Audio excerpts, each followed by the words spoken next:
룻의 시어머니 나오미가 그에게 이르되 내 딸아, 내가 너를 위하여 안식할 곳을 구하여 너를 복되게 하여야 하지 않겠느냐. 내가 함께하던 하녀들을 둔 보아스는 우리의 친족이 아니냐. 보라, 그가 오늘 밤에 타작마당에서 보리를 까불리라.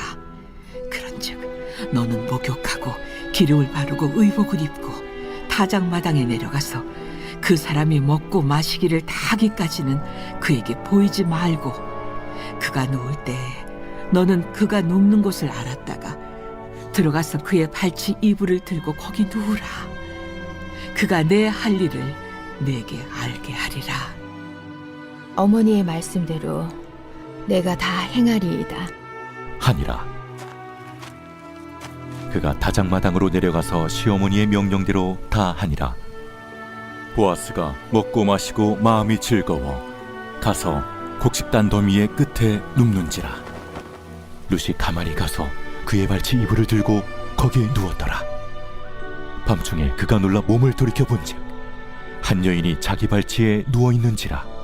이르되 내가 누구냐? 나는 당신의 여종 루시오니 당신의 옷자락을 펴 당신의 여종을 덮으소서. 이는 당신이 기업을 물을 자가 됨이니이다. 내 딸아, 여호와께서 내게 복 주시기를 원하노라. 내가 가난하건 부하건 젊은 자를 따르지 아니하였으니 내가 베푼 인애가 처음보다 나중이 더하도다. 그리고 이제 내 딸아, 두려워하지 말라. 내가 내 말대로 내게 다 행하리라. 내가 현숙한 여자인 줄을 나의 성읍 백성이 다 아느니라. 참으로 나는 기업을 물을 자이나 기업 물을 자로서 나보다 더 가까운 사람이 있으니 이 밤에 여기서 머무르라. 아침에 그가 기업 물을 자의 책임을 내게 이행하려 하면 좋으니 그가 그 기업 물을 자의 책임을 행할 것이니라. 만일 그가 기업 물을 자의 책임을 내게 이행하기를 기뻐하지 아니하면 여호와께서 살아계심을 두고 맹세하노니 내가 기업 물을 자의 책임을 내게 이행하리라. 아침까지 누워 있을지니라 하는지라. 룻이 새벽까지 그의 발치에 누웠다가 사람이 서로 알아보기 어려울 때에 일어났으니 보아스가 말하기를 여인이 타작마당에 들어온 것을 사람이 알지 못하여야 할 것이라. 내 겉옷을 가져다가 그것을 펴서 잡으라. 그것을 펴서 잡으니 보리를 6번 되어 룻에게 지워주고 성읍으로 들어가니라. 룻이 시어머니에게 가니 내 딸아, 어떻게 되었느냐. 룻이 그 사람이 자기에게 행한 것을 다 알리고 이르되 그가 내게 이 보리를 6번 되어주며 이르기를 빈손으로 내 시어머니에게 가지 말라 하더이다. 내 딸아, 이 사건이 어떻게 될지 알기까지 앉아있으라. 그 사람이 오늘 이 일을 성취하기 전에는 쉬지 아니하리라. 하니라. 할렐루야. 오늘도 성실하신 사랑으로 우리의 삶을 이끄시는 주님의 이름을 찬양합니다. 우리 높으신 하나님 앞에 우리 감사와 찬양과 사랑과 영광의 큰 박수 올려드리며 나아가겠습니다. 아름다우신 주님, 오늘 우리와 함께 하시는 주님, 놀라우신 주님의 이름을 찬양합니다. 주님의 보좌를 높이 찬양합니다. 할렐루야. 할렐루야. 네, 한번 이렇게 옆에 우리 사랑하는 포대 성도들 한번 바라보시면서요, 또 우리 영상으로 예배하는 우리 글로벌 포드 식구들에게도 우리 한번 따뜻한 사랑과 격려와 축복의 박수를 서로에게 나누겠습니다. 하나님의 놀라운 은혜가 여러분 모두에게 있게 되기를 주님의 이름으로 축원합니다. 할렐루야. 사랑하는 여러분, 성령 충만하십시오. 말씀 충만하십시오. 자, 오늘 이 시간 우리가 함께 영혼의 들숨과 날숨으로 이렇게 영적인 심호흡을 나눴으면 좋겠는데요. 자, 한번 깊이 호흡을 들이마시면서 이 호흡과 함께 주님의 사랑을 우리의 영혼 육 가운데 깊이 받아들이고 그 사랑의 능력으로 우리 안에 있는 모든 근심과 염려와 걱정, 두려움을 몰아내는 것이죠. 다시 한번 깊이 호흡을 들이마시면서 주님의 보혈을 우리의 영혼 육 가운데 받아들이고 그 보혈의 능력으로 우리 인생의 모든 교만과 악함과 연약한 육신의 질병을 끊어내는 것입니다. 오늘 생기가 사방에서 부려와 우리를 다시 살게 하는 능력의 역사가 있을 줄로 믿습니다. 생명의 역사가 있을 줄로 믿습니다.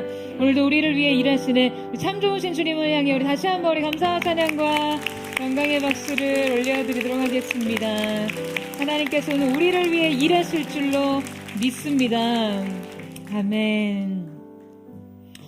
여러분, 이 키맨 네트워크라는 책이 있습니다. 이 책에서는요, 우리의 인생에서 키맨과 연결되는 것이 얼마나 중요한지에 대해 말하고 있는데요. 성공한 사람들 뒤에는 언제나 이 키맨이 숨어 있다는 거예요. 자, 여기서 키맨이란 무리나 조직에서 어떤 문제 해결이나 의사결정을 할 때 핵심적인 역할을 할 수 있는 힘과 영향력을 가진 사람을 의미합니다.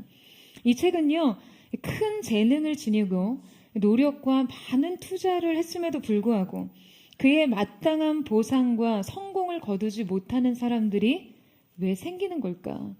라는 질문을 던지면서요. 그것은 그 사람이 자기 인생의 키맨과 연결되지 않기 때문이라고 말합니다.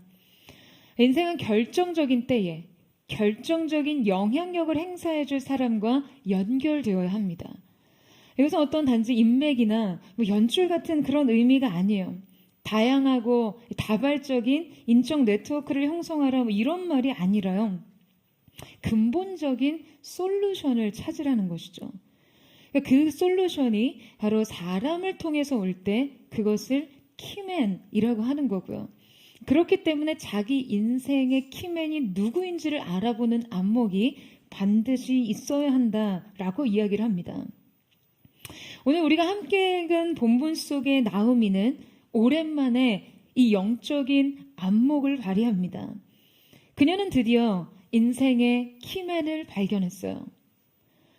과연 누가 안식을 제공할 것인가? 과연 누구와 연결되어야 하는가를 깨닫게 된 것이죠.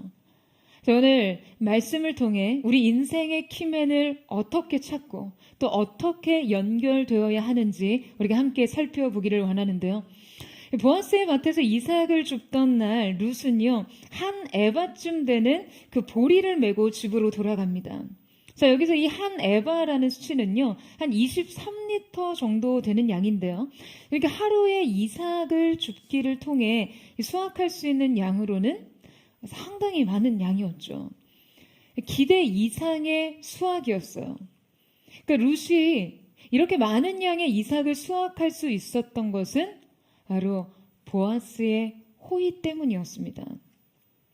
여러분, 사실 아무리 성실하게 최선을 다한다 한들 그 바닥에 떨어진 이삭 나달을 주워 담는 일에는요, 그 수확의 한계가 있기 마련입니다. 이 한 에바의 수확은 분명 곡식 다발을 뽑아버린 이 보아스의 배려 때문에 가능했던 것이죠. 보아스는 종들에게 그 룻이 가는 길마다 룻이 눈치채지 못할 만큼 조금씩 다발을 뽑아버리라고 지시합니다. 그러니까 이 호의의 수준은요, 정확히 룻이 스스로의 성실한 노동 끝에 건져 올린 결과로서만 작용하도록 의도된 것이었어요. 게다가 종들에게 그녀를 꾸짖지 말라고까지 명령합니다. 그러니까 노동자들 사이에서 이 지나친 특권으로 인해 가질 수 있는 어떤 불평과 불만을 사전에 제거하는 것이죠. 지금 보아스는 이 감정적인 상호 반응까지도 염두하면서 그녀를 보호합니다. 그녀가 무엇을 하든지 그녀에겐 면책 특권까지 주는 것이죠. 여러분, 분명 이 호의는요, 주도 면밀하게 의도된 것이었어요.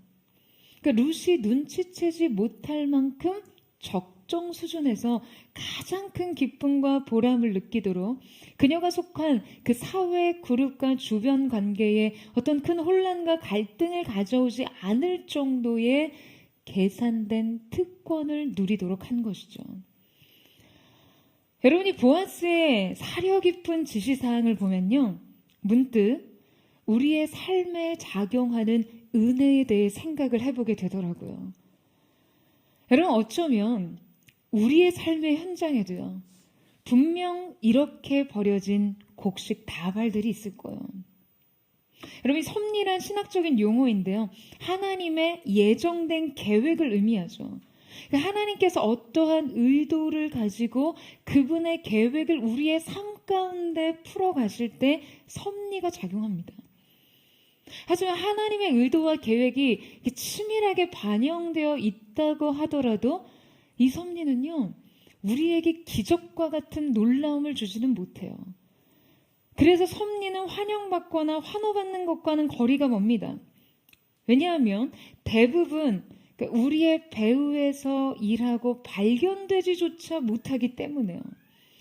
우리의 삶에서 섭리의 대부분은 외면당하기 일쑤입니다. 여러분, 하지만 가장 자연스럽고 당연한 방식으로 주도 면밀하게 계획되어 룻에게 안겼던 그 곡식 다발들처럼요, 우리의 삶의 도처엔 그렇게 계산된 은혜들이 있습니다. 우리의 노력과 행위에 마땅한 보상들처럼 너무나 자연스럽게 우리에게 주어지지만, 다가오지만 그것은 철저하게 의도된 은혜였던 것이죠. 여러분, 이 은혜를 한번 관찰해 보세요. 여러분의 그 평범한 일상에 얼마나 많은 은혜가 끼어 있는지, 그 일상의 당연한 대가들이 실은 전혀 당연하지 않는 호의들 때문이었다는 것을 깨닫는 은혜가 있기를 축복합니다. 우리의 편에서 눈치채지 못하도록 의도되고 계산된 은혜가요, 여러분, 우리의 삶을 얼마나 많이 채우고 있는지 우리는 깨달아야만 합니다. 여러분, 나오미는 비로소 이 의도되고 계산된 은혜를 깨닫습니다. 룻이 예상치 못한 상당한 양의 그 곡식들을 가지고 돌아오자 이 나오미는요, 흥분의 기색이 역력해요. 게다가 나오미는 룻에게 이날 보아스의 밭에서 있었던 일을 소상하게 정해 듣습니다. 이 곡식의 출처가 보아스의 밭이라는 이야기를 듣자 나오미는 즉각적인 반응을 보이는데요. 자, 우리 2장 20절 말씀을 같이 한번 읽어보도록 하겠습니다. 2장 20절 말씀 시작. 나오미가 자기 며느리에게 이르되 그가 여호와로부터 복받기를 원하노라. 그가 살아있는 자와 죽은 자에게 은혜 베풀기를 그치지 아니하도다 하고, 나오미가 또 그에게 이르되 그 사람은 우리와 가까우니 우리 기업을 물을 자 중에 하나이니라 하니라. 저는 나오미는 보아스가요, 기업물을 잘하는 것을 알았어요. 이 가정이요.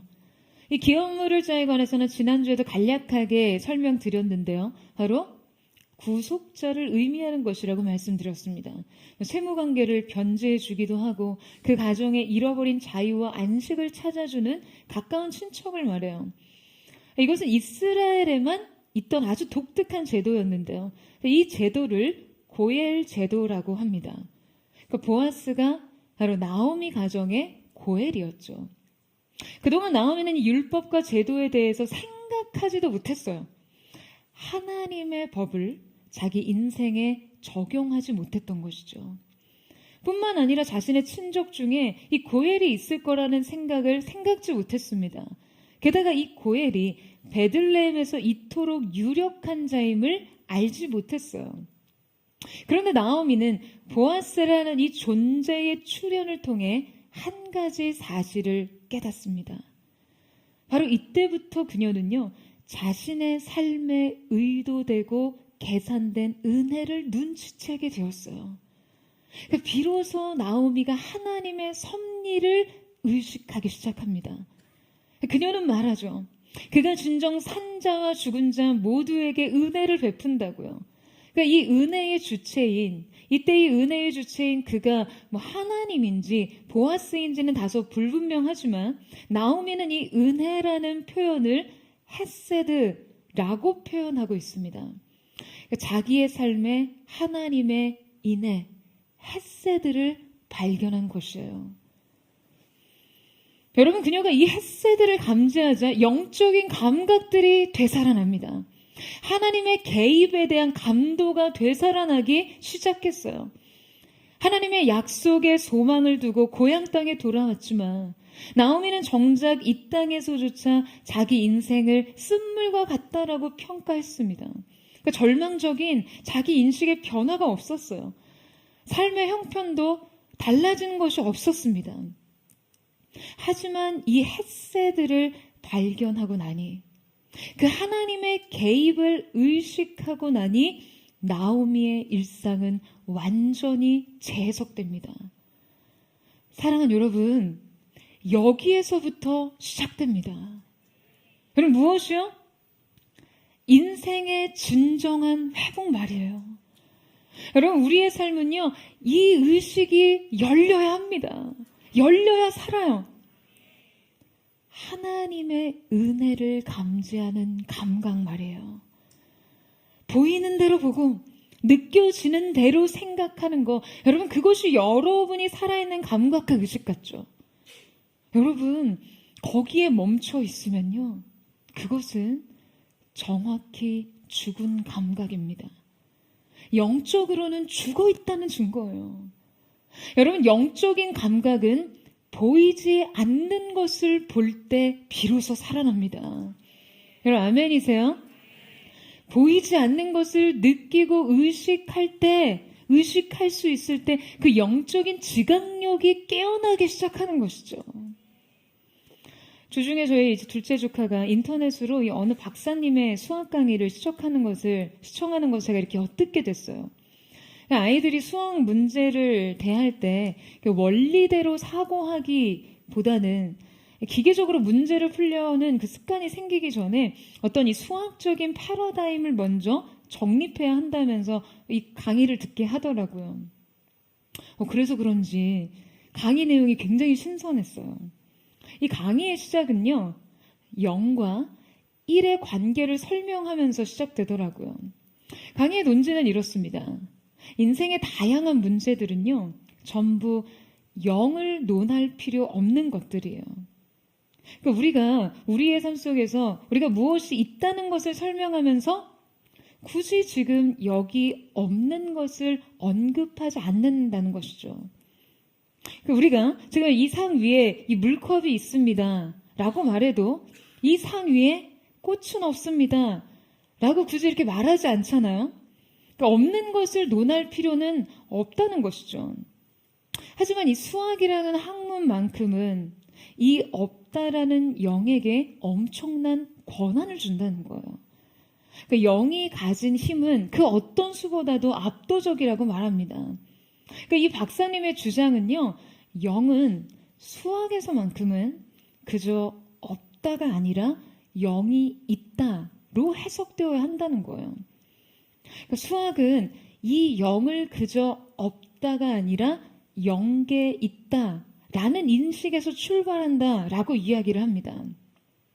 그런데 이 기본적인 인식의 틀이 안 잡혀 있는 채로 그냥 문제만 죽어라 풀기 때문에 어느 순간에 수학적 사고의 한계를 만나게 되는 거다라고 하더라고요. 그러니까 저희 둘째 조카가 이 강의를 너무 이렇게 재밌게 듣고 있길래 저도 옆에서 이렇게 흘려 듣는데요. 정말 놀라운 깨달음을 얻게 됐어요. 그것은 바로 내가 그래서 수학을 못했던 거구나. 내가 역시 수학을 못하는 데에는 이유가 있었어 였습니다.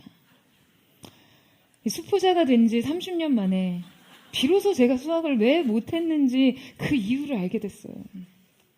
그리고 두 번째 깨달음은 인생의 문제를 푸는데도 이 패러다임의 전환이 필요하다는 거예요.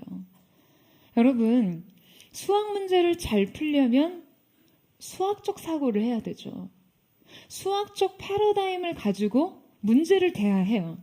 그렇지 않으면 사고의 한계에 부딪히고 그 문제를 풀 수가 없습니다. 그냥 주구장창 오답만 도출하는 거예요. 아니면 그냥 아예 애지당초 아예 풀 생각도 말고 그냥 저처럼 그냥 수학은 2번으로 찍으시던가요. 근데 여러분, 우리의 인생도 마찬가지입니다. 수학의 수학적 패러다임이 필요하듯이 여러분, 인생의 문제는요, 영적인 패러다임이 필요합니다. 수학적 사고력으로 문제를 풀고 정답을 맞추듯이 우리는 영혼의 힘으로 이 문제의 답을 써내려 가야 하는 것이에요. 그렇다면 여러분, 과연 그 힘의 정체는 무엇입니까? 그 힘의 정체는 무엇일까요? 그것은 바로 믿음이에요. 여러분, 인생의 문제에도요, 이 인식의 전환이 필요합니다. 인생도요, 믿음의 틀이 잡혀 있어야 해요. 수학에서 0을 그저 없다가 아니라 0개 있다라고 인식할 수 있어야 하듯이 우리의 인생의 그 수많은 문제에서도 이 인식의 전환이 필요합니다. 바로 우리의 삶에서 하나님이 있다를 의식하는 것 말이죠. 하나님께서 일하신다는 의식 말이에요. 여러분, 없다가 아니라 보이지 않는 사랑이 있다입니다. 여러분, 이 사실을 믿으세요? 여러분, 우리는요, 믿음의 사고력을 갖춰야 합니다. 여러분, 여러분의 삶에서 하나님의 계획을 얼마나 의식하고 있으세요?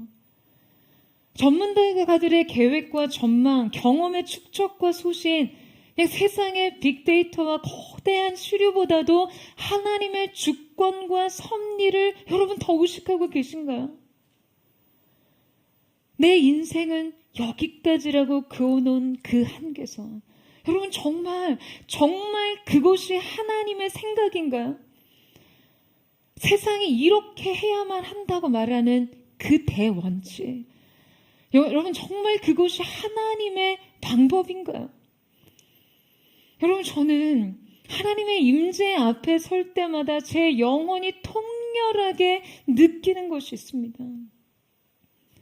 대체 주님 앞에서 주님을 향해 드리는 이 작은 믿음 외에 우리가 무엇을 더 할 수 있을까 하는 거예요.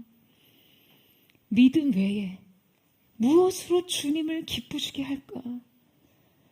믿음 외에 우리의 생존 방식은 무엇이 있을까? 믿음 외에 과연 우리의 승리의 전략은 무엇이 있을까? 사랑하는 여러분, 아무것도 없습니다. 믿음으로 사셔야 돼요. 여러분, 아멘이세요? 여러분, 영적인 감각을 깨우세요. 여러분의 인생에 하나님의 개입을 의식하세요. 하나님의 일하심을 지각하셔야만 합니다. 하나님의 섭리를 주목하세요. 영은 단지 없다가 아니라 영계 있다라는 인식의 전환처럼요, 하나님은 우리에게 보이지 않아도 일하시고 계신다는 인식에서 출발할 때, 여러분, 우리는 실패를 성장의 기회로 기꺼이 받아들이고 갈등과 좌절조차 변화와 돌파의 계기로 삼고 무력한 시간을 소망으로 가득한 기다림의 시간으로 받아들일 수 있는 것입니다. 이 모든 것은요, 보이지 않아도, 느껴지지 않아도 일하시는 하나님의 역사를 의식할 때 가능한 것이죠. 여러분, 저는 오늘 저와 여러분 가운데 이 믿음의 안목이 생기게 되기를 주님의 이름으로 축원합니다. 영적인 패러다임의 변화, 믿음의 사고력이 오늘 사랑하는 포도처치 모든 성도들 가운데 있게 되기를 주님의 이름으로 축원합니다. 여러분, 분명 이날 룻은요, 하루치의 수확량으로는 전혀 기대할 수 없었던 많은 양의 곡식을 가지고 집으로 돌아갑니다.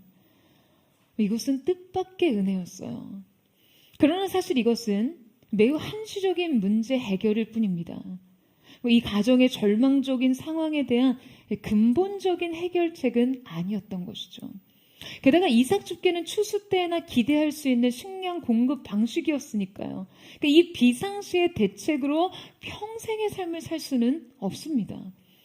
겨우 오늘 하루 어떤 한때의 시간들을 생존하게 하는 방식에 자신의 삶을 안착할 수는 없었어요. 인생에 근본적인 대책을 마련해야 했습니다. 자, 그런데 나오미가 하나님의 섭리에 눈뜨자 그녀는 자신의 운명을 바꾸고 이 가정의 안식을 회복하기 위해 자신이 진정 무엇을 구해야 하는지를 알게 됩니다. 나오미는 보아스의 밭에서 이삭이 아닌 보아스를 얻어야 한다는 것을 깨닫습니다. 인생의 키맨이 누구인지를 알게 된 것이죠. 여러분, 영적인 감각이 회복되자 영적 분별이 세워집니다. 나오미는요, 땅에 떨어진 이삭마저도 주울 생각을 하지 못했던 사람이었어요. 그토록 절박한 순간에조차 자신이 무엇을 해야 하는지를 판단하지 못하던 사람이었습니다. 그런데 나오미의 가슴에 하나님의 인애가 차오르자 그녀의 인생에서 과연 누가 안식을 제공하는가에 대해 분별하기 시작합니다. 그리고 이제 스스로 그 안식을 쟁취하게 돼요. 자, 여러분 1절 말씀 보시겠어요? 우리 1절 말씀을 같이 한번 읽어보도록 하겠습니다. 시작. 룻의 시어머니 나오미가 그에게 이르되 내 딸아 내가 너를 위하여 안식할 곳을 구하여 너를 복되게 하여야 하지 않겠느냐. 자, 여러분 룻기에서요 처음으로 나오미를 수식하는 단어가 등장합니다. 여러분 그게 뭘까요? 바로 룻의 시어머니 나오미입니다. 그동안은 그냥 나오미로 표현됐어요. 그동안은 나오미 자신뿐이었어요. 누군가의 시어머니로 살고 생각할 수 없었어요. 그냥 자신 하나 건사하기 너무 힘들었어요. 자기 마음 하나 추스리기 어려웠어요. 고통의 쓴물을 내는 마라의 인생으로 소망을 품을 수 없었으니까요. 그런데 비로소 이제 자신과 룻의 인생을 위해 무엇을 해야 하는지를 깨닫게 됩니다. 지금 여기 안식할 곳이라는 히브리어 이 머누카라는 표현으로 단어로 기록되어 있는데요. 자, 이 머누카란 사랑과 평안이 깃든 안식처, 소망이 이루어지는 곳이라는 이 뜻의 단어입니다. 그러니까 마침내 그 소망이 이루어지는 곳, 그것은 인생의 고독과 시련과 고난이 끝이 나는 지점이겠죠. 그러니까 나오미는 룻의 고독과 시련이 끝나는 곳, 그의 인생의 이 고난이 끝나는 곳이 어딘지를 알았어요. 바로 보아스의 품이었습니다. 여러분, 앞서 보아스는 예수 그리스도의 예표라고 말씀드렸었죠. 여러분, 우리의 인생은요, 이 품에 들어가야 안식을 얻습니다. 여러분, 아멘이세요? 이 그늘 아래서 우리는 쉴 수 있어요. 예수님과의 연합만이 온갖 시련과 절망과 고통의 종지부입니다. 먹고 사는 문제, 예수 그리스도와 연합하세요. 내일에 대한 두려움, 여러분 예수 그리스도와 연합하세요. 오늘 나의 결핍, 인생에 무너진 것들, 출구도 소망도 없는 문제들, 고립과 좌절과 쓴뿌리만 가득한 영역 역시 모두 예수 그리스도와 연합하십시오. 여러분, 그리스도의 품 안에서 여러분의 인생의 머누카를 소유할 수 있기를 예수님의 이름으로 축원합니다. 구원자의 밭에 나가서 여러분 인생의 이상 나달만을 구하지 마시고요. 여러분, 보아스를 얻는 은혜가 오늘 이 예배 가운데 여러분의 인생 가운데 주어지기를 주님의 이름으로 축원합니다. 이 인생의 안식에 대한 비밀을 깨달은 나오미는 보아스를 얻기 위한 구체적인 방법을 룻에게 일러줍니다. 룻은 보아스의 밭에서 추수시기 내내 이삭을 주었어요. 나오미와 룻이 베들레헴 귀환 때 이제 막 보리 추수가 시작하던 그러한 때였는데요. 보리 추수가 끝나고 바로 이어지는 밀 수확 때에도 룻은 보아스의 밭에서 이삭을 주었어요. 그러니까 7주에서 8주 되는 이 꽉 찬 기간 동안 룻에겐 보아스와 만나고 접촉할 기회가 있었습니다. 하지만 이제 이 추수의 시기가 끝나면 룻은 더 이상 이 보아스를 만날 기회가 없었어요. 나오미는 이 기회를 그냥 보낼 수 없었습니다. 그래서 아주 도발적이고 대담한 프로포즈를 계획하는데요. 우리 2절에서 4절 말씀을 같이 한번 읽겠습니다. 시작. 내가 함께 하던 하녀들을 둔 보아스는 우리의 친족이 아니냐.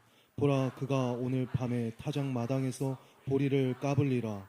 그런즉 너는 목욕하고 기름을 바르고 의복을 입고 타작 마당에 내려가서 그 사람이 먹고 마시기를 다하기까지는 그에게 보이지 말고 그가 누울 때에 너는 그가 눕는 곳을 알았다가 들어가서 그의 발치 이불을 들고 거기 누우라.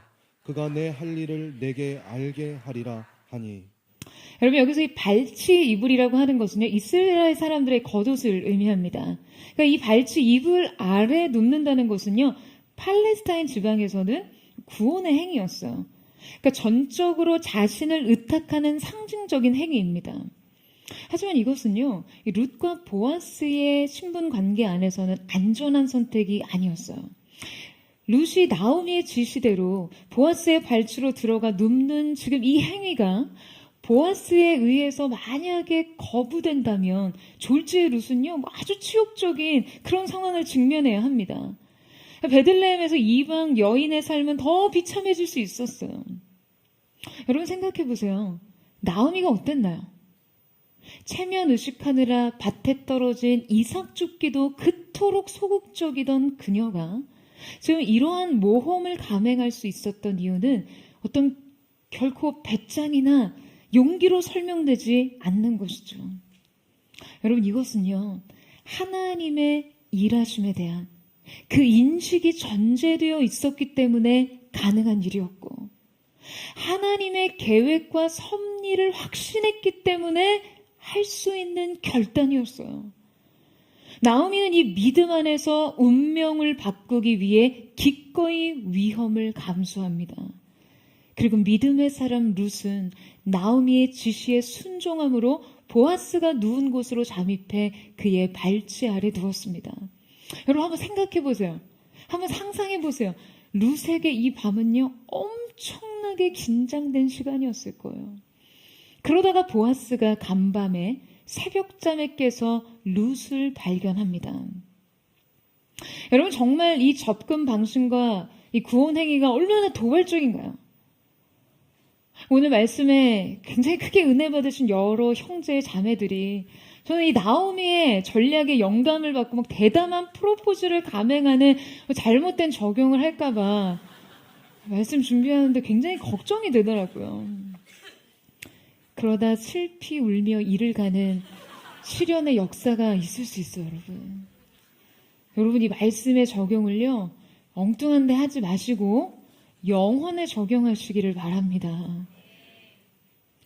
여러분 우리가 인생의 안식을 얻기 위해서는요, 예수 그리스도가 우리의 구속자인 것을 깨닫는 것만으로는 부족합니다. 인생의 궁핍이 채워지지 않아요. 인생의 쓴뿌리가 치유되지 않습니다. 우리가 그분을 통해 소망을 얻고 안식을 얻기 위해서는요, 결국 그분 발 아래 누워야 합니다.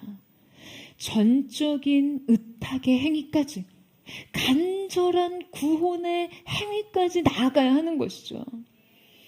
여러분, 이 담대한 구의 현장을 좀 더 살펴볼까요? 9절에서 10절 말씀에 보면 이르되 내가 누구냐 하니 대답하되 나는 당신의 여종 루시오니 당신의 옷자락을 펴 당신의 여종을 덮으소서. 이는 당신이 기업을 물을 자가 됨이니이다 하니 그가 이르되 내 딸아 여호와께서 내게 복 주시기를 원하노라. 내가 가난하건 부하건 젊은 자를 따르지 아니하였으니 내가 베푼 인애가 처음보다 나중이 더하도다. 여러분, 룻은 보아스에게 말합니다. 당신의 옷자락을 펴 여종을 덮으소서. 이 옷자락을 편다는 것은요, 아주 친밀하고 밀접한 교제 안으로 들어간다라는 의미입니다. 그리고 그것이 완전한 충족의 상태에 이른다는 것이죠. 그 발 아래에 누워서 고백합니다. 당신의 옷자락으로 나를 덮으소서. 여러분, 이 호소가요, 얼마나 아름답나요? 룻은 담대하게 보아스의 사랑을 갈구합니다. 그녀는 이 가정의 구속자를 통해 자신의 무너진 인생과 가정을 다시 세우겠다는 그 의지를 전한 거예요. 보아스에게 하나님의 약속에 근거하여 기업 물을 자의 권한을 이행하라고 담대하게 요구하는 것이죠. 보아스는 가난한 과부 신세의 이방 여인임에도 불구하고 지금 기꺼이 자신의 선택을 신뢰하고 담대하게 사랑에 호소하는 이 용기를요, 칭찬합니다. 바로 룻의 인애가 처음보다 나중이 더하다는 것이었어요. 자, 여러분, 이것이 어떠한 의미일까요? 여러분, 룻의 처음 인애는요, 바로 나오미를 따르겠다는 결단이었습니다. 가난하든지 부하든지 그저 그 동행을 선택합니다. 보장된 행복이 없을지라도, 내일을 확신할 수 없을지라도 룻은 그저 이 길을 가겠다라고 선택해요. 여러분, 왜요? 그 길에 헷세드가 있었기 때문이에요. 사랑 때문이었어요. 실패할지라도 선택할 수밖에 없는 사랑이 있었기 때문에 이 사랑은 실패할 수 없는 사랑이었습니다. 보아스는 그녀의 이 승산 없는 사랑, 이에 타산 없는 사랑이 하나님의 헷세드와 같다라고 평가합니다. 여러분, 지금 룻이 이 길 위에서 행복의 파랑새를 보았기 때문에 이 모험을 할 수 있었을까요? 이 선택의 결과를 어떤 보장할 수 있는 것이 있었기 때문에 도전할 수 있었던 것일까요? 아니었어요. 그녀가 이 시간을 열고 들어온 이유는 그저 단지 사랑 때문이었어요. 어쩌면 이것은 그냥 어쩔 수 없는 선택이었을 거예요. 사랑하기 때문에, 사랑하기에 다른 대안이 없던 것이죠. 사랑이 여기 있었기에 그저 함께하기로 결정한 것이었어요. 고 박완서님의 인터뷰집인 이 박완서의 말이란 책에서 아주 인상적인 글을 읽었습니다. 원래 우리의 시대를 어떻게 보시는지요? 라는 질문에 이 박완서님께서는 이렇게 답하셨어요. 궁극적으로 작가는 사랑이 있는 시대, 사랑이 있는 정치, 사랑이 있는 역사를 꿈꾸는 사람이라고 생각합니다. 그런데 자고로 우리는 사랑이 있는 시대를 살아본 적이 없어요. 생각해 보세요. 우리의 역사에 사랑이 개입해 본 적이 있나요? 우리의 정치사에 사랑이 있어 본 적이 있나요? 그러니까 우리 시대는 꿈이 없는 시대, 재미가 없는 시대, 상상력이 없는 시대로 떨어지고 말았어요. 진정한 의미에서 사랑을 회복하는 일, 사랑의 능력을 되찾는 일이 가장 중요하다라고 봅니다. 사랑이 가슴에 차있지 않는 사람에게서 우리는 새로운 미래를 기대할 수 없기 때문입니다. 여러분, 저는요, 이 한 줄이요, 저를 막 관통하는 것을 느꼈어요.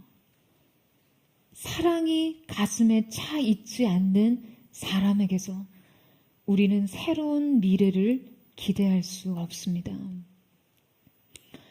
여러분, 미래는요, 욕망으로 그리는 게 아니에요. 두려움으로 바라보는 게 아닙니다. 미래는요, 사랑이 가득 차 있는 가슴으로 여는 것이에요. 여러분, 우리의 영혼을 헷세드로 채우지 않고서는 결코 미래를 열지 못합니다. 룻은 사랑으로 미래를 열었어요. 그리고 그녀는 이 사랑으로 연 시간에 대해 후회가 없었습니다. 사랑 때문에 결정한 것이 여러분 최고의 선택이라는 것을 알았어요. 사랑하는 여러분, 저는 여러분의 삶 또한 이와 같기를 주님의 이름으로 축원합니다. 여러분의 상황 어떠하든지 여러분의 상황에서 사랑하기로 결정하는 것이 최고의 선택이라는 것을 믿고 여러분 그 길을 가세요. 전 오늘 저와 여러분 가운데 그 은혜가 있기를 축복합니다. 하지만 여러분, 어떤 일이든 선택하는 것도 쉽지만 그것을 감당하는 일은요, 더욱 힘듭니다. 처음 선택에 전부를 건 용기가 필요했다면 그것을 감당하는 하루하루는 그 전부를 하나씩 내려놓는 결단이 필요해요. 이 과정은요, 매우 구체적이고 실제적이라 낭만이 없습니다. 그냥 계속적인 현타만 있을 뿐이에요. 하지만 여러분, 결혼 생활이 로맨스만으로는 충분하지 않고 사랑의 맹세보다 약속의 이행이 더 어렵더라도 결국 사랑 하나만 보고 선택하는 것, 여러분 이것이 최선의 삶 아니고 무엇이겠어요? 지금 룻은 그저 이 최선을 선택한 것이죠. 매 순간 그저 이 선택을 반복한 것입니다. 매 순간 이 사랑이 최선의 답이라고 믿었어요. 여러분, 보아스는요, 그녀의 이 최선에 최선으로 답합니다. 보아스는 새벽까지 룻을 보호해준 후 그녀를 돌려보내면서 그의 겉옷을 펴게 한 후 보리를 6번 되어줍니다. 자, 여러분, 왜 지금 보아스가 룻에게 보리를 6번 되어주었을까요? 이 6이라는 숫자는 성경에서 아주 의미 있는 숫자죠. 여러분, 하나님께서는 우주 만물을 6일 동안 창조하셨습니다. 이스라엘의 안식년 규례에 따라 6년 동안 수고하고 노동합니다. 그리고 하나님께서는 7일째 되는 날 그분의 창조 세계를 바라보며 기뻐하시고 심히 좋았더라 하시며 안식하셨듯이 7년째에는 안식년을 맞습니다. 7, 쉐바는 안식과 완전, 완성을 상징합니다. 자, 그렇다면 이 7이라는 완전과 안식의 수 이전의 6은요, 결국 수고와 헌신의 최대치를 의미하는 것이겠죠. 그러니까 6이라는 수는 결국 룻의 인생을 나타냅니다. 보아스가 룻의 겉옷자락에 6번의 보리를 되어줄 때, 여러분이 6번의 행위는요, 그녀의 삶의 수고와 고생을 상징했어요. 하지만 여러분, 이 6은 그저 수고와 고생과 그냥 헌신만을 상징합니까? 18절에서 나오미는 보아스가 룻에게 너의 구속자가 되어줄 것을 약속하고 6번 보리를 되어주었다는 이야기를 듣고요, 즉각적으로 이 의미를 알아차렸어요. 이것은 우리 편의 노력과 수고의 최대치임과 동시에 안식의 임박을 나타내고 있는 것이었어요. 이제 남은 것은 7이었으니까요. 이제 다음은 안식이었습니다. 보아스는 룻에게 6번 보리를 되어주며 말하고 있는 것이죠. 너에게 안식이 멀지 않았다. 여러분, 저는 보아스의 6번 되어주는 사랑에 굉장히 참 많은 위로를 얻습니다. 사랑하는 여러분, 여러분의 고생이 6에 다 달아 있습니까? 여러분의 수고가 이제 한계치에 이르렀습니까? 여러분, 저는 오늘 이 예배 가운데 하나님께서 여러분에게 그분의 사랑을 6번 되어주시기를 축원합니다. 그리고 여러분, 그분의 음성을 듣기를 원해요. 너에게 안식이 멀지 않았다. 6번 보리를 되어주던 보아스는 여러분 룻에게 이렇게 이야기를 합니다. 빈손으로 내 시어머니에게 가지 말라.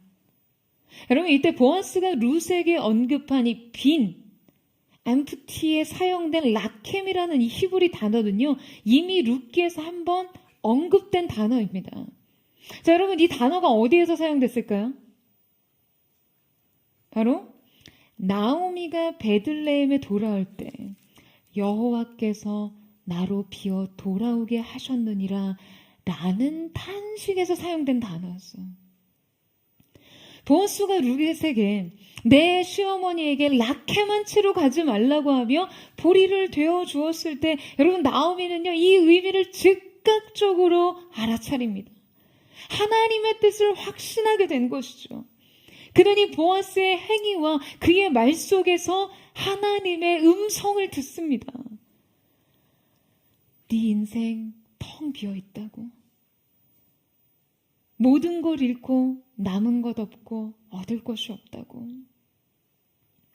내가 있는 한 널 그저 비어 있게 하지 않아. 내 사랑이 너를 넘치도록 채우리라. 여러분, 하나님 앞에 나와 그 발 아래 누워 그 사랑을 갈구하는 자를 하나님은 결코 빈손으로 보내지 않으십니다. 여러분, 이것이 하나님의 후대하심이에요. 하나님의 선대하심입니다. 여러분, 아멘이세요? 여러분, C.S. 루이스는요, 하나님 앞에서 즐거운 거지가 되라 라고 했습니다. 여러분, 인생 비어 있으세요? 정말 거지 같다 싶을 만큼 되는 일도 없고 가진 것도 없으십니까? 사랑하는 여러분, 이제 세상 앞에 그만 구걸하시고요, 하나님 앞에서 마음껏 즐거운 거지가 되십시오. 하나님 앞에서 여러분의 빈잔을요, 여러분 높이 드세요. 여러분의 인생 결코 빈손으로 돌아가게 하지 않으시는 그분의 사랑 앞에 여러분의 영혼의 빈잔을 높이 드십시오. 여러분, 저는 오늘 사랑하는 포도의 성도들이요, 정말 주님 앞에 나와 즐거운 거지, 혐치를 불구하고도 두려움 없이 그 사랑에 의존하며 의탁하며 그 하나님의 사랑을 찾고 구할 수 있는 하나님의 사람들, 그 하나님의 사람들 되시기를 주님의 이름으로 축원합니다. 여러분, 나오미의 빈손에 6번의 보리를 되어주던 이 보아스를 통해 나오미는 이제 이 6 다음에 올 것에 대해 확신합니다. 그래서 이렇게 말하죠. 18절 말씀을 우리 같이 한번 읽어보도록 하겠습니다. 18절 말씀 시작. 이에 시어머니가 이르되 내 딸아 이 사건이 어떻게 될지 알기까지 앉아 있으라. 그 사람이 오늘 이 일을 성취하기 전에는 쉬지 아니하리라 하니라. 여러분, 나오미는 이제 룻에게 말합니다. 가만히 앉아 있으라. 여러분, 이거 무슨 말입니까? 이제 우리가 할 일은 다 했다라는 거예요. 그래서 아무것도 하지 말자는 이야기인가요? 아니요. 가만히 있으라는 것은 무력을 의미하는 것이 아닙니다. 적극적인 기다림을 의미하는 것이죠. 적극적인 믿음의 기대와 관찰까지 의미합니다. 나오미는 확신했어요. 그가 이 일을 성취하기까지 결코 쉬지 않을 것이라는 것을요. 그가 기필코 이 일을 이루리라고 확신합니다. 사랑하는 여러분, 6 다음은 7입니다. 그런데 인간의 편에 모든 노력과 최대치의 수고가 들여졌다고 해서 반드시 7이 따라오는 것은 아니에요. 이 6과 7을 이어주는 유일한 행위가 있어요. 6과 7 사이에는요, 이 믿음의 기다림이 필요합니다. 이 기다림만이 여러분 이 둘을 이어줍니다. 인간의 노력이 결코 하나님의 완성에 이를 수 없지만 이 6과 7 사이의 믿음의 기다림을 통해 여러분 우리는 오직 하나님만이 하실 수 있는 것을 경험하게 되는 것이죠. 오직 하나님이 성취하실 그분의 역사 말이에요. 여러분, 이것을 기대하십니까? 그래서 기다리실 수 있으시겠어요? 믿음으로요. 사랑하는 여러분, 저는 사모합니다. 우리 인생이 바로 이것을 목도하기를요. 저는 기뻐합니다. 하나님께서 이 일을 성취하시기까지 결코 쉬지 않으심을 믿기 때문에요. 사랑하는 여러분, 이제 여러분의 안식이 멀지 않았습니다. 이제 믿음으로, 여러분 이제 믿음으로 6 to 7, 이 6과 7 사이를 기다림으로 완성하고 마침내 하나님의 성취, 그분의 일하심의 완성을 목도하는 저와 여러분 되시기를 주님의 이름으로 축원합니다. 여러분의 인생을 상징하는 숫자가 6인가요? 그러나 여러분, 오늘 6번의 사랑을 되어주신 하나님의 임재와 헤세드의 은총이 이 가운데 부어짐으로 이제 여러분에게 남은 것은 안식과 완성, 하나님의 일하심을 보는 즐거움, 그 말할 수 없는 즐거움을 누리는 거룩한 은혜의 회복이 주를 바라는, 그 발 아래 눕는 하나님의 사람 모두에게 있게 되기를 주님의 이름으로 축원합니다. 오늘 우리가 그 마음 고백하며 함께 찬양하며 주님 앞에 나아갔으면 좋겠습니다. 사랑하는 주님, 오늘 이 시간 우리가 두렵고 떨리는 마음으로 우리의 인생 상황과 내가 논할 수 있는 자격이 무엇이든 우리는 하나님 앞에 담대히 주님의 은혜와 그 헤세드의 사랑을 구하는 마음으로 주님 발 아래 엎드립니다. 그 임재의 발치 이불 안으로 들어갑니다. 주님의 날개 그늘 아래서 주님 새 믿음을 드리며 새로운 사랑으로 오직 주께서 주님만이 하실 수 있는 우리의 인생 가운데 답이 되시고 문이 되시고 열쇠를 가지신 주님 당신을 얻는 시간 되도록 주님 역사하시고 함께하여 주시옵소서. 우리 그만 고백하며 우리 주님 앞으로 나아가기를 원합니다. 소망 없는 내 삶에 새 생명 허락하시 날 향한 주님의 은혜 놀라운 주님의 사랑 삶의 문제 힘겨워 눈물만 흐릴 때도 날 안아주시는 주님 하나님 주님의 사랑 날 찬양하네 나의 믿음 주께 드려 나의 삶이 주를 향해 내 유일한 사랑 되신 주께 내 삶 드리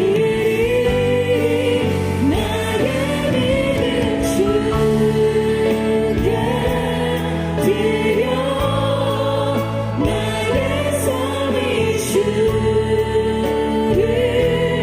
향해 내 유일한 사랑 되신 주께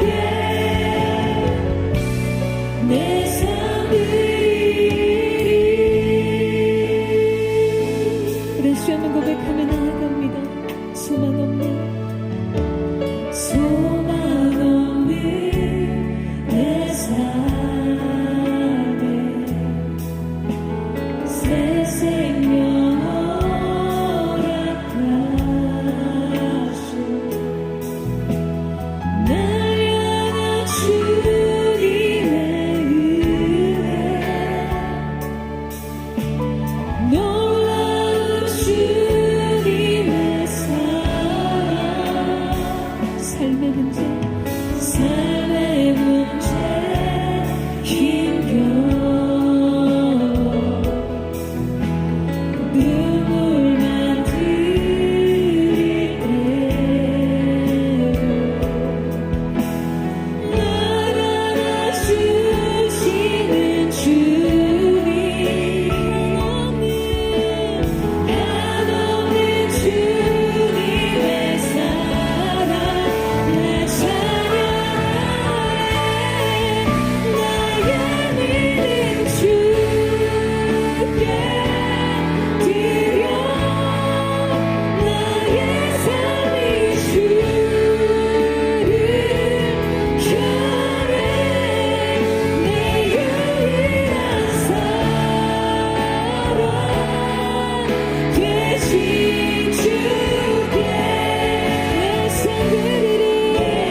오늘 이 시간 우리가 우리의 삶을 전능자의 그늘 아래, 우리의 삶을 구속하신 구속자의 발치 아래 내려놓기를 원합니다.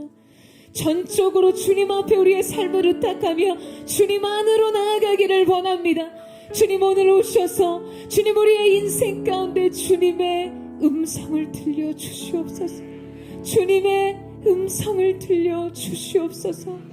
사랑하는 여러분, 오늘 여러분이 이 자리에 룻의 마음으로 보아스의 발치에 이불을 덮고 들어가 있는 마음이었을지 몰라요. 하나님의 은혜를 구하고 하나님의 얼굴을 구하고 주님의 사랑을 구하면서도요, 여러분 그 마음속에 너무나 많은 두려움과 갈등을 안고 있습니다. 하나님에게조차 거절받지는 않을지, 그 사랑을 구했지만 그 사랑의 은혜가 내게 있지 않지는 않을지 너무나 두려운 마음으로 새벽을 기다리는 룻처럼, 그러나 여러분, 그러한 마음이 밀물처럼 우리 가운데 찾아올 때 그 많은 생각이, 비천한 여조, 초라한 자기의 모습을 보며 자격 없는 자가 들어간 이불 발치 끝에서 새벽이 오기까지 그 마음이 찾아올 때마다 여러분, 룻은요 새로운 믿음으로 저항했어요. 믿음으로 저항하며 전능자의 그늘 아래 있는 그 약속을 신뢰하는 믿음으로 새벽이 오기까지 보아스의 음성을 기다렸을 것입니다. 사랑하는 여러분, 오늘 하나님의 은혜 앞으로 나온 여러분의 마음속에 무엇이 있든 새벽이 오기까지 여러분의 인생의 이름을 불러주시는 그 구속자의 음성을 기다리는 은혜가 있기를 축복합니다. 여러분, 그 날개 그늘 안에서 여러분의 인생을 내려놓으세요. 여러분 의탁하며 나아가십시오.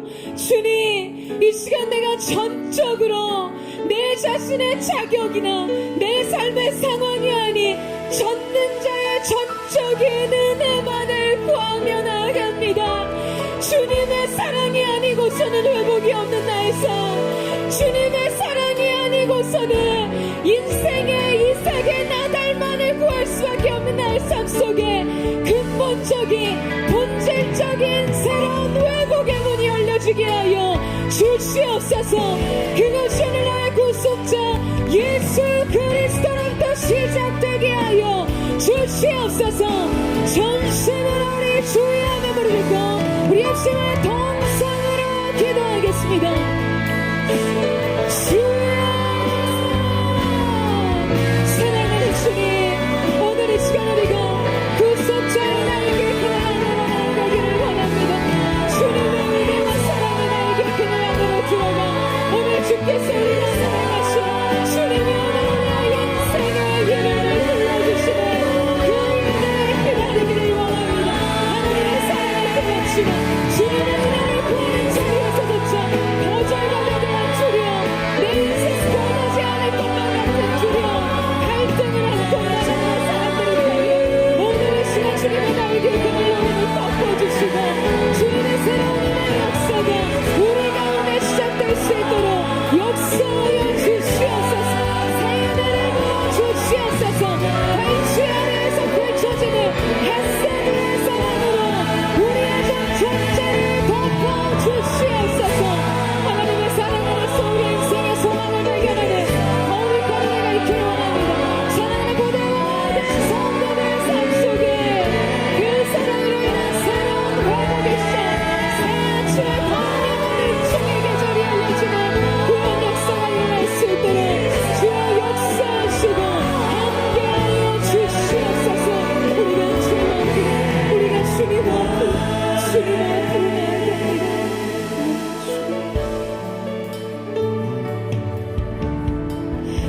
하나님의 그늘 아래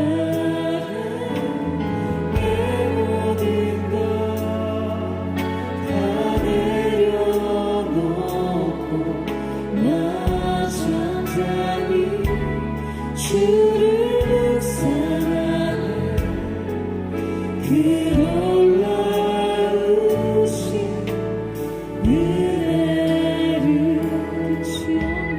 끝이 없는 주의 사랑, 주의 사랑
사랑하는 여러분, 오늘 이 가운데 누가 하나님의 은혜와 사랑을 구하며 그분 발 아래 누우시겠습니까?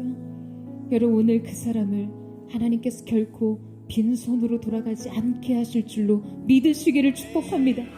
6번 되어주는 하나님의 사랑의 약속이 여러분 오늘 이곳에 있어요. 오늘 여러분의 인생을 향해 약속하시는 하나님의 헤세드의 사랑이 오늘 이 가운데 있는 줄로 믿습니다. 여러분, 새벽이 오기까지 룻은 그 어둠 같은 인생 끝 새벽에 새 아침이 찾아오고 새날의 약속이 찾아오기까지 보아스의 발치 아래 보호를 받습니다. 그 누구도 룻을 책망할 수 없고 그 누구도 룻의 인생에 향해 다른 얘기를 할 수 없는 보아스의 은혜의 날개 아래 보호를 받는 곳이에요. 사랑하는 여러분, 저는 오늘 여러분의 인생에, 오늘 이 예배를 통해 여러분의 사랑, 여러분의 삶 속에 하나님께서 6번의 사랑을 되어주시는 은혜가 있게 되기를 주님의 이름으로 축원합니다. 6 to 7, 오늘 여러분의 인생 속에 약속하시는 주님, 따라 빈손으로 돌아가지 말라. 라케만 너의 인생, 텅 빈 것 같은 너의 삶, 바닥난 것 같은 너의 삶 속에 내가 나의 영광의 새 은혜를 부으리라, 새 일을 약속하리라 말씀하시는 주님의 은혜의 사랑이 여기 있는 줄로 믿습니다. 여러분, 누가 하나님의 날개 그늘 아래 보호를 받으러 오시겠어요? 사랑하는 여러분, 주님께로 달려가세요. 전적으로 그 날개 아래 보호를 받기 위해 주님을 구하는 은혜가 있기를 축복합니다. 우리 그 은혜를 구하며 전심으로 주여세요 노래 듣고 우리 열심히 동성으로 기도하겠습니다. 주여, 사랑하는 주님, 오늘 이 가운데 하나님의 놀라운 주님의 날개 아래 주 날개 안으로 들어가는 역사가 있기를 원합니다. 하나님의 사람들의 삶 속에 주께서 허락하신 인간, 내가 어떠한 모습, 비천한 종의 모습이든 이방여인의 모습이든 가진 것 없는 자의 모습이든 오직 이니 하나 헤세드의 사랑으로 믿음으로 이길 걸어온 너에게 주께서 상 주심을 바라볼지어다. 오늘 6번 사랑을 되어주시는 아버지의 내가 사랑하는 주님을 바라보는 모든 자의 시선 속에 나의 모습이 되로 나를 받으시며 그 날개 안으로 부르신 하나님의 사랑 안으로 영업하게 하시는 주님의 놀라신 역사가 나타나게 하여 주시옵소서. 자격을 영할 것이여 새벽이 오기까지 하나님의 은혜를 바라보며 구한 모든 자에게 주신 주님의 역사가 나타나게 하여 주시옵소서. 인생의 세계를 여시는 여호와의 영광의 발치로 들어갈지어다. 그 날개는 나를 걸지어다. 오늘 이 가운데 주님 역사하셔서 주님의 아주 놀라우신 애들이 나타나게 하여 주옵소서. 세워하여 주시옵소서. 주님의 신을 먹게 하실 때에 주님 함께하여 주시옵소서. 주님께로 나아갑니다. 내 모습 이대로 사랑하신 연약한 그대로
믿음의 사고력이 부어지기를 주님의 이름으로 축원합니다. 하나님의 은혜와 섭리를 지각할 수 있는 믿음의 눈, 믿음의 안목이 열려지기를 예수님의 이름으로 축복합니다. 6번의 보리를 데워주었다는 말을 듣고요, 여러분, 여전히 아무것도 변하지 않았어요. 다른 어떤 확증을 얻지 못했어요. 다만 보아스의 행동과 말을 통해 나오미는 그것을 해석할 수 있는 믿음의 영안이 열렸던 거예요. 그 6번의 보리를 데워준 것을 통해 보이지 않고 들리지 않고 현실은 변한 것이 없다 할지라도 가만히 앉아있으라 말할 수 있는 용기와 결단과 확신을 얻을 수 있었던 것이죠. 사랑하는 여러분, 오늘 여러분의 인생 가운데 그 믿음의 눈이 열려지기를 예수님의 이름으로 축원합니다. 만군의 여호와의 열심히 일을 이루실 줄로 믿고 기다리는 은혜가 있게 하여 주시옵소서. 믿음으로 6-7, 6과 7 사이에 영혼의 다리를 연결할 수 있는 거룩한 하나님의 사람들이 될지어다. 주님이들의 믿음을 타고 주님 오셔서 오직 주님만이 하실 수 있는 주님의 역사를 이루어 주시옵소서.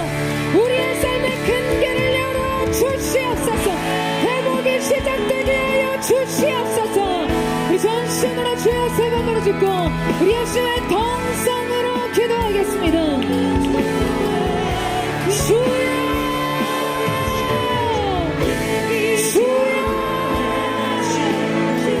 주여, 주님 오늘도 여전히 우리의 삶 속에 보이는 것이 없고 들리는 것이 없고 달라진 상황이 없을지라도 가만히 앉아있으라. 기다리는 믿음으로 하나님의 일하심을 확신하기에 기다리는 믿음이 오늘 우리 가운데 그 믿음으로 그 기다림을 완성하되 거룩한 하나님의 사람들 될 수 있도록 주님이 역사하여 주시옵소서. 오늘 성령의 충만한 하늘의 문을 여시고 주님 오늘 가운데 오셔서 오직 주님만이 행하실 수 있는 일들의 역사를 시작하여 주시옵소서. 거룩하신 주님 하늘의 문을 열어 주시옵소서. 하늘의 문을 열어 주시옵소서. 이로부터 보시는 거룩한 성령의 기름 부으시 주님께서 그 기름 부음을 행하시는 놀라운 산 역사가 이루어지게 하여 주시옵소서. 큰 길을 만드시는 주님, 큰 길을 만드시는 주, 큰 기적을 행하시는 주, 그는 나의 하나님. 약속을 지키시는 주, 어둠 속에 빛이 되시는 그는 나의 하나님. 나의 하나님, 나의 하나님, 나의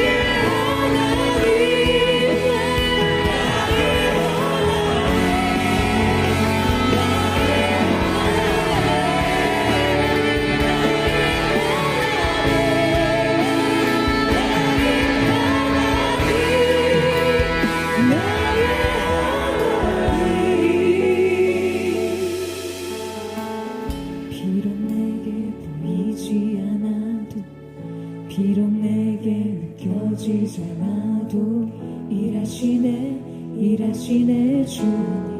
주는 결코 멈추지 않네. 비록 내게 보이지 않아도 비록 내게 느껴지지 않아도 일하시네 주는 결코 멈추지 않아. 비록 내게 보이지 않아도 비록 내게 느껴지지 않아도 일하시네 주는 결코 멈추지 않네.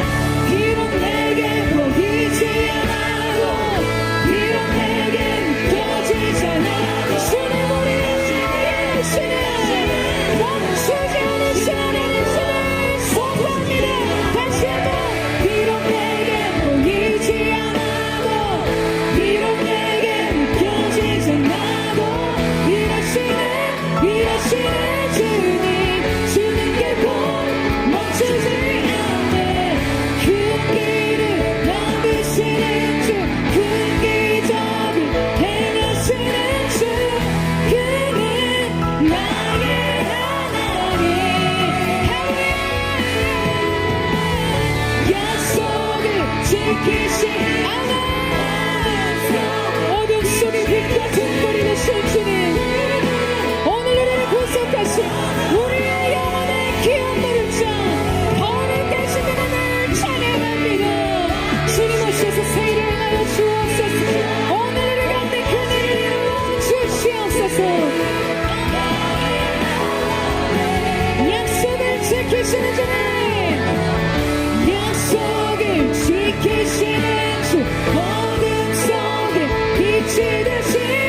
살아계시는 주님, 만군의 여호와의 열심히를 이루시리라. 여러분이 사실을 믿으세요? 여러분이 사실을 믿으십니까? 67 하나님의 완성, 그 안식을 멀지 않았습니다. 여러분, 오늘 이 시간 우리가 하나님 앞에 믿음으로 다시 한번 기도하며 나아가기를 원합니다. 사랑하는 주님, 오늘 루시의 고백과 같이, 루시 보여준 인생의 모습과 같이요, 주님, 우리의 처음인 애가 그 처음인 애보다 나중인 애가 주 앞에 더 아름답게 빛나기를 원합니다. 여러분, 주님 앞에 어떤 믿음의 결단을 하셨어요? 어떤 믿음의 결정으로 주님의 길을 가고 계십니까? 그러나 그 결정만큼 중요한 것은요, 여러분 인생의 매일매일의 한 걸음 한 걸음입니다. 한 걸음 주님 앞에 내려놓고, 한 걸음 주님의 발치 이불 안으로 들어가고, 한 걸음 주여 당신의 옷자락으로 나를 덮어소서. 여러분, 그렇게 고백하면서 계속해서 새로운 사랑, 새로운 믿음으로 그 길을 걸어가는 것이에요.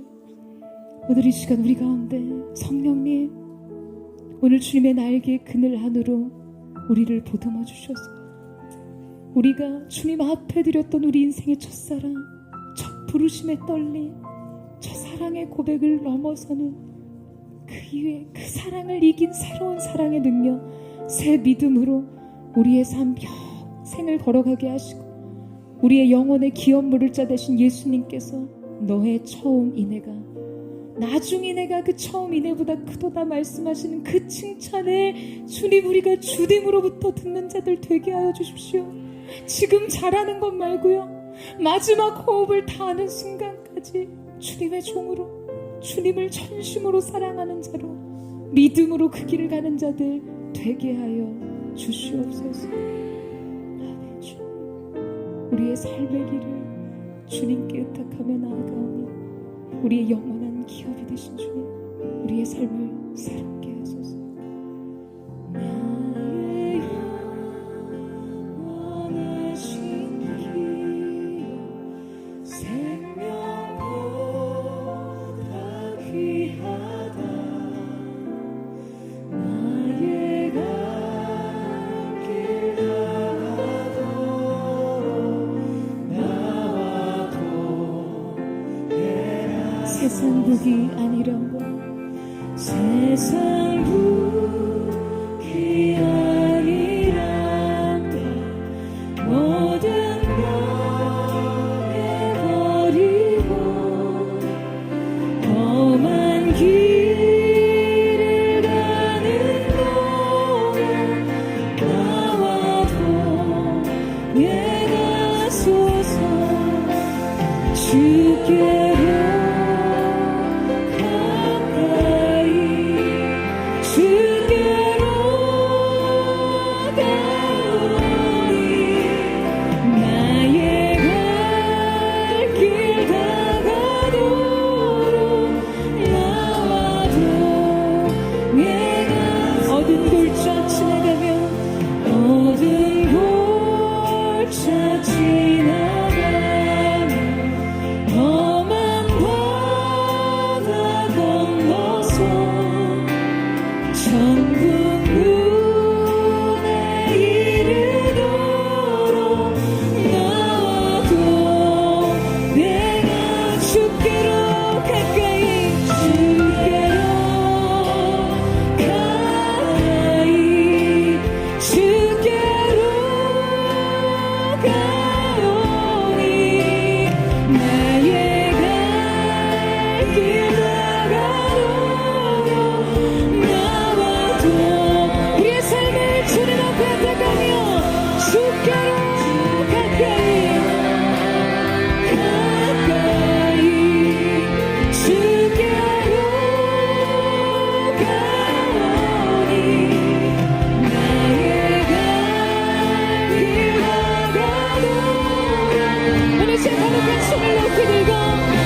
주를 다가도록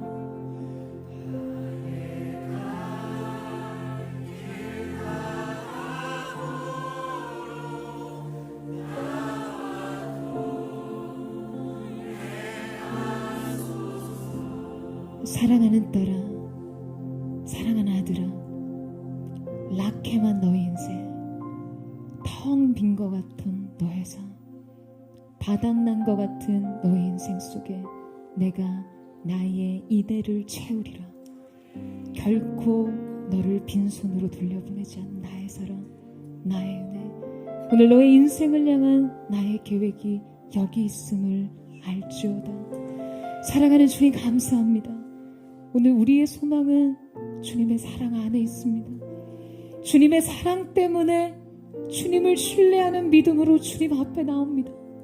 결코 은혜를 구하는 자에게 거절하지 않으시는 아버지의 사랑이 여기 있기에 오늘 우리가 우리의 인생의 나라의 이삭이 아닌 보아스를 얻고 돌아가는 삶, 우리의 인생의 기업물을 자를 얻고 돌아갑니다. 주님, 우리의 인생의 축복이 아닌 그 축복을 주시는 하나님을 얻었음을 고백합니다. 그 주님과 평생의 삶 동행하며 동역감으로 새로운 헤세드의 사랑으로 걸어가게 하여 주시옵소서.